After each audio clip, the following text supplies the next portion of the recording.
This is the Citizen Link Report. If you find our insights helpful, would you support our video efforts? Your gift of $25 or more goes a long ways. Covers the crew, lights, cameras, all that. Just click on Donate. Thanks from all of us. What do a wedding photographer, a t-shirt maker, and a cake baker all have in common? Gay activists want to put them all out of business. This is the Citizen Link Report. I'm Stuart Shepard along with Jeff Johnston, who's one of our analysts here at Citizen Link. Hi, Jeff. Hi, Stuart. Folks on the other side of the issue for years now have been using a particular argument, which we now have an answer to. The argument is this: how does my long-term committed same-sex relationship have any impact on you whatsoever? Well, there is an impact. Yeah, it starts with marginalizing our views. There's a gay activist, John Corvino, and he's written that if we lose the debate on this issue, that our views not only will be marginalized, but they should be marginalized. So we should be shoved to the sides. Here in Colorado, we recently heard a lawmaker at the state capitol in a session explain very clearly how he views the issue and also how he thinks those of us on the other side of this issue should be treated. We're going to start out with how he sets it up. He sets it up by misrepresenting those of us on this side of the issue, those of us who believe in marriage. For some, I know this is controversial. For some, I think it makes people uncomfortable. They'll tell you that they don't want gay people sitting on the bus next to them. They'd rather the gays stayed far to the back of the bus, far, far away. He's equating those of us who believe in God's design for marriage as discriminatory and haters. We're bigots. We're like those who want to discriminate against black people. It's not enough just to say we have a disagreement over a policy issue. In this case, here in the state legislature, the topic of the day was civil unions, whether to create those here in the state of Colorado, which would have a definite impact, which we'll talk about in a second. But we have a disagreement over a policy issue, but in order to make the case from the other side, they have to go to name-calling and all these allegations. That's right. He attacks our motives in this whole thing. Now, he went on to say what he thinks government should do and how it should treat those of us who believe in God's timeless design for marriage, and how government, the entire weight of it, should be placed on our head. So, what to say to those who claim that religion requires them to discriminate? I'll tell you what I'd say. Get thee to a nunnery and live there then. Go live a monastic life, away from modern society, away from the people you can't see as equals to yourself, away from the stream of commerce where you may have to serve them or employ them or rent banquet halls to them. Go someplace and be as judgmental as you like. Go inside your church, establish separate water fountains in there if you want, but don't claim that free exercise of religion requires the state of Colorado to establish separate water fountains for her citizens. That's not what we're doing here. We are tearing down barriers, not erecting them. We are offering inclusion and equal protection of the law.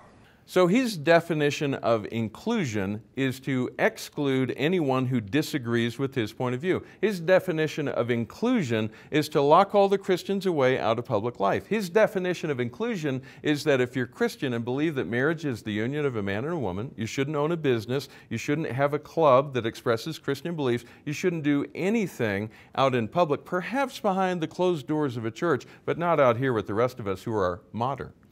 That's right. Go practice your faith in your church, but don't bring it into your daily life. So if you're a baker, like up in Denver, and you're asked to make a cake for a same-sex ceremony, and that's opposed to your religious beliefs, then you're being forced to go along with that. And we should point out in his speech, he took that and twisted it. He said, they won't sell you a cake.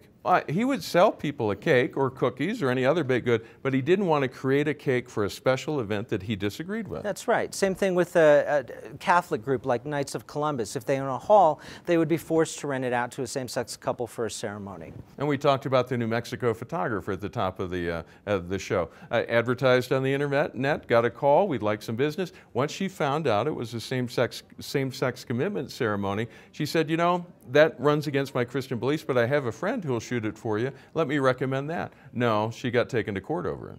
No, that's right. They set up human rights commissions who enforce the new status quo, what you have to go along with. T-shirt maker in Lexington, Kentucky. That's right. You have to make T-shirts for this. Even though he provided another company that was going to do it for the same price, he was still taken to the Human Rights Commission. Because he wouldn't make a T-shirt for a pride parade. And sometimes there's big fines along with these things too. In Oregon, the bakery owner is being faced with a $50,000 fine.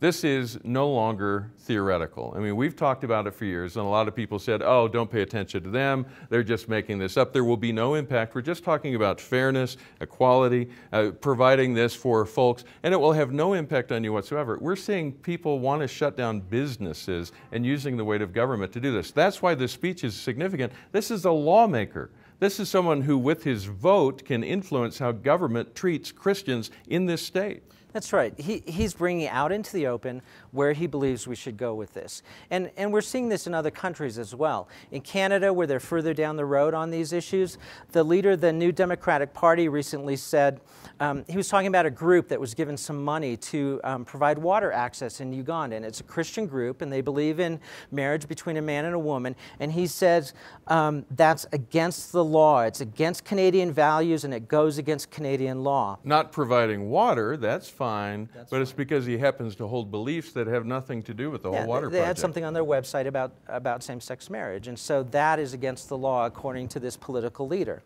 In Denmark, they passed a law that said that gay Danish couples could marry in any church they wanted, even those churches that were opposed to same-sex ceremonies. And in England, you have the Prime Minister saying that faith schools should not be allowed to teach that homosexual behavior is a sin.